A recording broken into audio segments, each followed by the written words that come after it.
Hello, welcome student. Today we will understand next point from the chapter of nationalism, the rise of nationalism in Europe. बेटा last video में हमने study की थी France unification, Germany unification and Italy unification. तो France में जो study हमने की थी उसमें हमने पढ़ा था कि फ्रांस में रिवोल्यूशन हुआ था। उसके बाद में नेपोलियन बोनापार्ट आ गया था। नेपोलियन बोनापार्ट के बाद में जैकोबिन क्लब के लोगों ने प्रयास किया था। उसके बाद में कंजर्वेटिव पार्टी के लोगों ने वहाँ पे मोनार्की सिस्टम सेट किया था। 1830 में लिबरल लोगों ने अपने ढंग से फ्रांस को यूनिफिकेशन करने के लिए, फ्रांस में डेमोक्रेसी लाने के लिए प्रयास किया था और ऐसे धीरे धीरे करके फ्रांस का यूनिफिकेशन हो गया था। It's okay. सेकंड पॉइंट पे हमने पढ़ा था जर्मनी का, कि जर्मनी के अंदर ऑटोमन बिस्मार्क जो चीफ मिनिस्टर था, उसके प्रयासों से जर्मनी का यूनिफिकेशन हुआ था। वहां पे 3 साल तक कंटिन्यू 7 युद्ध हुए थे। उसके बाद में जर्मनी का यूनिफिकेशन हुआ था। फिर हमने इटली के बारे में पढ़ा था कि जो इटली अपने आज यूनिफिकेशन किया हुआ कंट्री है, यानी कि एक फिक्स बाउंड्री है, उसके अंदर काम करने वाला, इटली का यूनिफिकेशन करने वाला काबूर, गैरिबाल्डी और जिउसेप्पे मैज़नी था। इन सभी के बारे में हमने स्टडी कर ली थी। तो आज इस वीडियो में हम नेक्स्ट स्टडी जो कर रहे हैं वो कर रहे हैं ब्रिटेन का यूनिफिकेशन। तो इसमें पॉइंट्स में हमारे पास आता है बेटा the strange case of Britain. Britain का सबसे अलग जो स्ट्रेंज, यानी कि अलग जो दास्ता है, अजीब जो कहानी है, वो हम इसमें स्टडी कर रहे हैं। तो ये एक अजीब दास्तान क्यों है?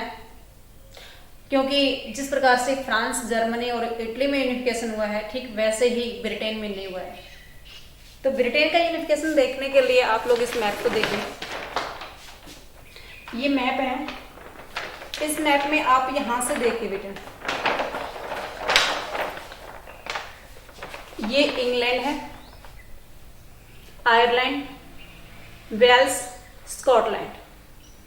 तो यहां इंग्लैंड का या ब्रिटेन का, मैंने आपको काफी टाइम बताया कि इंग्लैंड, ब्रिटेन, यूके और ब्रिटिश और अंग्रेज, ये सारे यही एक ही कंट्री है जिनको अलग नाम दे सकते हैं। तो जो इंग्लैंड है उसके पास में ही आयरलैंड है, वेल्स, इथेनिक ग्रुप्स है और स्कॉटलैंड है। इन सभी के बारे में हम जानकारी ले रहे हैं क्योंकि इन्हीं के साथ इन्होंने घपला करके और इसमें ब्रिटेन का यूनिफिकेशन किया था। तो इसके अंदर इथेनिक्स ग्रुप थे। इथेनिक ग्रुप कौन कौन से थे? English,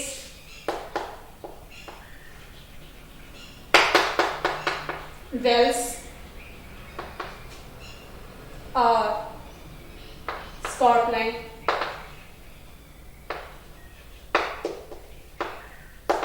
Irish. ओके, ये इथेनिक्स ग्रुप्स क्या होता है? यानी कि एक इस प्रकार का ग्रुप जिसमें किसी न किसी बेस पे उन लोगों में आपस में सिमिलरिटीज हो, चाहे कास्ट बेस पे हो सकती है, रिलीजन बेस पे हो सकती है, लैंग्वेज बेस पे हो सकती है, कल्चर उनका डिफरेंट, दूसरे लोगों से डिफरेंस हो सकता है। ऐसे किसी न किसी बेस पे वो जो ग्रुप अपने आप को दूसरों से सेपरेट महसूस करता है वो इथेनिक ग्रुप होता है। तो यहाँ पे जो आज इंग्लैंड बना हुआ है, उस इंग्लैंड में इतने सारे इथेनिक ग्रुप्स थे। अब आप सोच रहे होंगे कि इंग्लैंड तो बहुत टाइम पहले ही था। हाँ, बट उसके पास फिक्स बाउंड्री नहीं थी, जैसे हमारे इंडिया के पास नहीं थी। हमारे इंडिया के पास फिक्स बाउंड्री ये आफ्टर 1947 के बाद से स्टार्ट हुई है। तो यहाँ पे जो इंग्लिश कम्युनिटी या इंग्लिश इथेनिक ग्रुप था, उन्होंने क्या किया? इन 1688 parliament power has been captured by the English ethnic group. ये जो पार्लियामेंट की पावर थी वो किसके कैप्चर में हो गई? इंग्लिश लैंग्वेज जो बोल रहे थे उन लोगों के कैप्चर में, क्योंकि ये थोड़ा सा अपने आप को दूसरों से पहले मेंटेन करने वाली कम्युनिटी थी। ओके, अब जब पार्लियामेंट के ऊपर इनका कैप्चर हो गया तो इन्होंने एक एक्ट पास किया। उस एक्ट का नाम था द एक्ट ऑफ यूनियन। ये पास किया 1707। इस एक्ट का जो एग्रीमेंट था वो स्कॉटलैंड और इंग्लिश इथेनिक ग्रुप के बीच में, इन दोनों के बीच में एक एग्रीमेंट हुआ था इस एक्ट के तहत। तो स्कॉटलैंड को इसमें इंग्लिश इथेनिक ग्रुप के एरिया में मिला करके उन्होंने अपना कंट्री का नया नाम दे दिया United kingdom of great Britain. इसलिए इस कंट्री का नाम हमें यूके बोल सकते हैं। कौन सी कंट्री का? जो ब्रिटेन है उसका, यानी कि इंग्लैंड है उसका। यूके इसलिए भी बोल सकते हैं क्योंकि इसने बहुत सारी कंट्री के ऊपर अपना डोमिनेट किया था, इसलिए हम इसको यूके बोल सकते हैं। यानी कि ब्रिटेन कंट्री को यूके, इंग्लैंड या ब्रिटिश कंट्री बोल सकते हैं। ये तो स्कॉटलैंड के साथ किया इसने। अब उसने आयरिश के साथ क्या किया? आयरिश इट मीन्स जो आयरलैंड की कंट्री है उसमें आयरिश लैंग्वेज बोलते हैं। अब पहले तो हम स्कॉटलैंड के बारे में स्टडी आगे कर रहे हैं। तो स्कॉटलैंड का एरिया को कैप्चर करने के बाद इन्होंने क्या किया? ब्रिटिश या English ethnic group force to Scottish for the abolition of their language. उनकी जो लैंग्वेज थी स्कॉटलैंड के लोगों की, उनकी लैंग्वेज गैलिक लैंग्वेज थी और इसको उन्होंने फॉरबिडन किया, यानी कि प्रोहिबिटेड कर दिया, बैन लगा दिया कि ना तो आप गैलिक लैंग्वेज बोलेंगे और ना ही अपनी नेशनल ड्रेस पहनेंगे। नेशनल ड्रेस या लैंग्वेज किसकी होगी? ब्रिटेन की होगी, इंग्लिश लैंग्वेज होगी। इसलिए स्कॉटलैंड का एरिया इन्होंने अपने कैप्चर में कर लिया। ओके, अब अगला पॉइंट्स आयरलैंड के साथ क्या करते हैं वो देखें।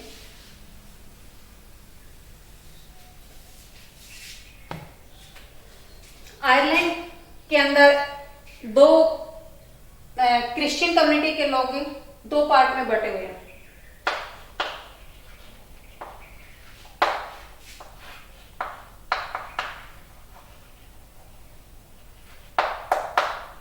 प्रोटेस्टेंट और सेकंड कैथोलिक। ये जो लोग हैं ये ब्रिटेन के साथ रहने के लिए प्रयास करने वाला है। ये अपने आप को ब्रिटेन में शामिल करना चाहते थे, but Catholic community did not want to involve in a Britain, so they started revolt. इन्होंने रिवोल्ट स्टार्ट किया क्योंकि इनकी पॉलिसी को इथेनिक ग्रुप्स की या फिर ये कहें कि ब्रिटेन की पॉलिसी को वो अच्छे से जानते थे। इसलिए कैथोलिक कम्युनिटी के लोगों ने रिवोल्ट किया और उस रिवोल्ट में पार्टिसिपेट करने वाला था वो था वुल्फ टॉन, उसका लीडर था। बट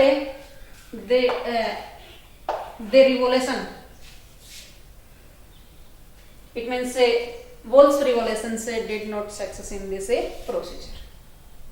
इनका जो रिवोल्यूशन था, क्रांति थी इनकी, इनका जो रिवोल्ट था वो सक्सेस नहीं हुआ और ये इनका प्रयास फेल हो गया। फेल होने के बाद इन्होंने क्या किया, एक ये जो फेल हुआ था ये हुआ था 1798 में। ओके, अब 1801 में इन्होंने एक नया पॉलिसी इम्पोज कर दी। उस पॉलिसी के तहत इन्होंने आयरलैंड को अपने कंट्री में शामिल कर लिया और वहां पे ब्रिटिश नेशन बना दिया।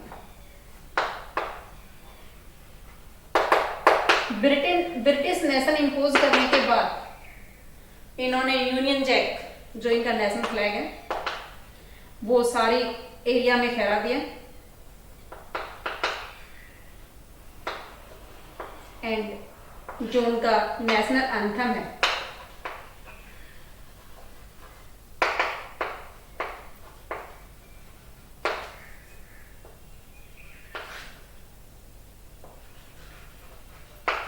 गॉड सेव और नोबल किंग, ये उन्होंने अपना नेशनल एंथम वहां पे स्टार्ट कर दिया और दूसरी लैंग्वेज को, रीजनल लैंग्वेज को डिमोरलाइज किया, इंग्लिश लैंग्वेज को उन्होंने सपोर्ट किया। ऐसे करके ब्रिटेन का यूनिफिकेशन हुआ कि ब्रिटेन में जो आज एरिया आता है वो फिक्स एरिया हो गया। It's okay. अब नेक्स्ट पॉइंट पे हम चलते हैं बेटा। हमने इस यूरोपियन नेशनलिज्म में कई कंट्री का यूनिफिकेशन स्टडी कर ले। अब उसके बाद में आगे क्या होता है वो देखें। आगे हम स्टडी करेंगे विजुअलाइजिंग ऑफ नेशन। विजुअलाइजेशन के लिए, नेशन के लिए क्या किया, पर्सनिफाइंग करना शुरू कर दिया। पर्सनिफाइंग इट मीन्स एक राष्ट्र जो होता है उसमें कोई जान नहीं होती है, उसकी कोई शकल सूरत आकार नहीं होती है, बट उन्होंने उसको एलेगोरी में फेस करना शुरू कर दिया, और वो भी किसकी, फीमेल। इट मीन्स आज हमारे पास हमारी जो भारत माता है उसकी पिक्चर देखने के बाद हमें पूरे नेशन के यूनिटी के बारे में अपने आप ही समझ हो आता है। तो ठीक वैसे ही जो यूरोपियन कंट्री थी उन्होंने अपने राष्ट्र को एक फीमेल के रूप में प्रदर्शित करना शुरू कर दिया, उसकी सेफ शकल सूरत आकार बनाने शुरू कर दिया। तो वही उसी को हम क्या बोलेंगे, allegory. It means the system does not have shape but we show with any shape any structure, यानी कि जिसकी कोई शकल सूरत रूप रंग आकार नहीं होता है बट फिर भी हम उसको किसी शेप में उसको दिखाते हैं, तो उसी को हमें एलोगरी बोल सकते हैं। It's okay. अब यहां पे कैसे हुआ, आगे का सिंबल दिखाया जाने लगा। एक फीमेल को किसी राष्ट्र का सिंबल दिखाया गया। लाइक हमारे पास यहाँ पे जो फ्रेंच के अंदर रिवॉल्यूशन हुआ था वो लिबर्टी के लिए हुआ था। तो लिबर्टी के लिए जब रिवॉल्यूशन हुआ तो उनका रेड कैप उन्होंने आजादी का, जैसे हमारे पास गांधी टोपी है ठीक वैसे उनके पास रेड कैप थी, और उन्होंने वहां पे सिंबल दिखाया गया चेंज ब्रोकन का। इट मीन्स वहां पे चेंज ब्रोकन का मतलब है कि उनकी जो बेड़ियां थी वो टूट गई, उनका जो बाउंडेशन थी वो हट गई। और फिर अगर हम आगे पॉइंट पे स्टडी करते हैं तो जस्टिस के बारे में भी उन्होंने सिंबलाइज किया गया। जस्टिस के बारे में सिंबलाइज किया गया blind folded women. It means आप देखते हैं कि जब हमारे पास, हम अपनी मूवी में देखते हैं जब जस्टिस जज करता है, जस्टिस से किया जाता है जज के द्वारा, तो उसके पास में एक महिला होती है जो आंख पे काली पट्टी लगाई हुई होती है, साथ में हाथ में उसके पास एक बैलेंस की हुई एक तराजू होती है। जब अन्याय होता है तो वो गिर जाती है, जब न्याय होता है तो वो सीधी खड़ी रहती है। ऐसा हमारे पास शो करने के लिए, जस्टिस को शो करने के लिए दिखाया गया, तो ये सिंबलाइज किया गया है, इसको प्रतीक दिखाया गया है। ओके, यहाँ पे विजुअलाइजेशन का विजुअलाइजेशन करने के लिए फ्रांस के अंदर मारियान, जैसे हमारे पास भारत माता है उसी प्रकार से उनके पास से मारियान है, एक क्रिश्चियन नेम है ये। इसको उन्होंने जो पब्लिक स्क्वायर्स है, पब्लिक चौराहा है, वहां पे सेट किया गया, और उसके बाद में mark on the coins and stamps. आप लोग अपने कॉइन्स पे देख सकते हैं, अपने नोट पे देख सकते हैं, महात्मा गांधी की फोटो है। इसी प्रकार से वो मारियान को वहां पे अपने कॉइन्स पे या जो भी स्टैंप लगती है गवर्नमेंट के डाक पे उन स्टैम्प पे उनके पास मारियान का ही फोटो दिखाई जाती है। इट मीन्स इसका मतलब ये है कि वो उस राष्ट्र का यूनिटी का सिंबल है, उसको देखने के बाद पूरे देश में यूनिटी आती है। तो उस यूनिटी को ही एक्सपोजर देने के लिए, उसी को ही मोबिलाइज करने के लिए, लोगों में इंस्पायरेशन देने के लिए उन्होंने इस सिंबल को हर जगह पे शो करना शुरू कर दिया। इट मीन्स मारियान की फोटो दिखाने शुरू कर दी। ये तो था फ्रांस का। अब आता है बेटा जर्मनी का। जर्मनी के अंदर जर्मेनिया है।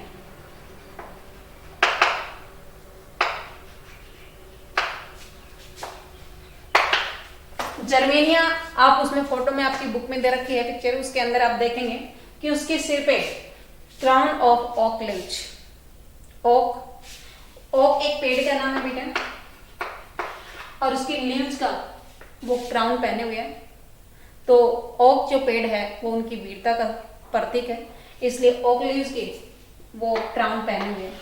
ठीक वैसे ही उनको भी फ्रांस में मारियान को और जर्मेनिया को एक राष्ट्र का सिंबल दिखाया गया, और हमारे इंडिया में भारत माता है। It's okay. अब नेक्स्ट और लास्ट पॉइंट पे हम स्टडी करेंगे बेटा इसमें नेशनलिज्म एंड इंपीरियलिज्म। ये क्या है देखिए, नेशनलिज्म आ गए, अपने कई कंट्री के बारे में स्टडी कर लें।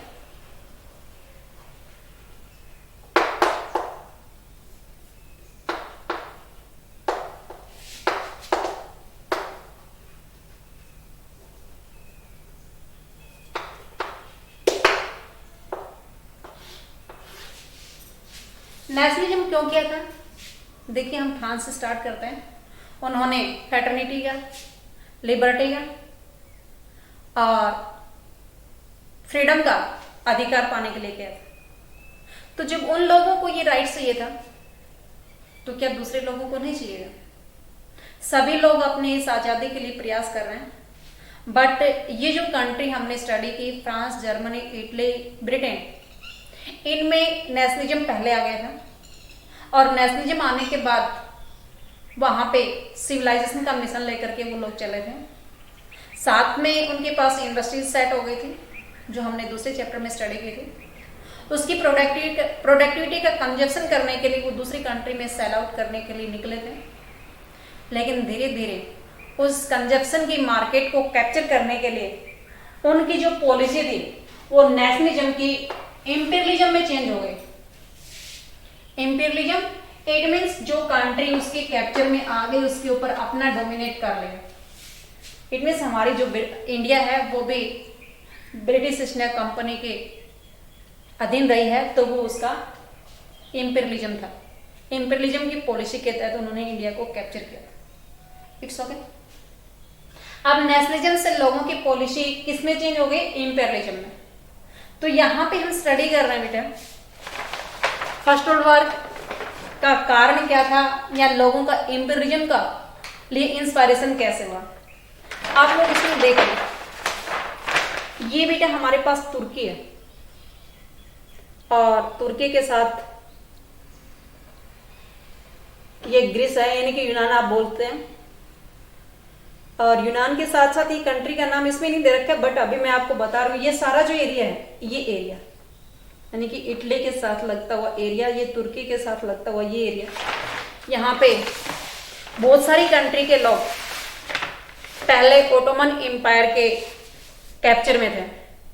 इसके अंदर आज की जो कंट्री है, Romania, Bulgaria, Greece, Albania, Macedonia, Croatia, Bosnia Herzegovina, Slovenia, Serbian and Montenegro, ये सारी कंट्री पहले ओटोमन एम्पायर के कैप्चर में। ये ओटोमन एम्पायर